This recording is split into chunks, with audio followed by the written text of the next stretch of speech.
शेवगाव परिसरात अवैध वाळू उपसा, कारवाईची नागरिकांकडून मागणी।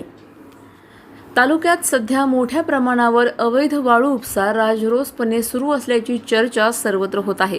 काही ठिकाणी प्रशासनाकडून कारवाया केल्या जात असल्या तरी शेवगाव परिसरात वाळू माफियांचा बिनधास्त कारभार सुरू असल्याचे चित्र दिसून येत आहे।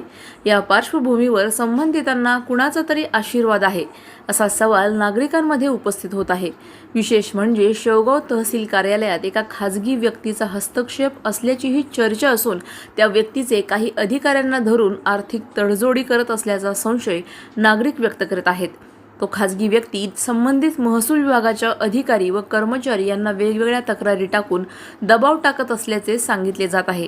तसेच दबाव तंत्राचा वापर करून अधिकाऱ्याच्या कामकाजामध्ये हस्तक्षेप करत असल्याचे सांगितले जात आहे व त्याच्या या दबावाला काही कर्मचारी व अधिकारी बळी पडत आहेत अशी खमंग चर्चा ऐकायला मिळत आहे।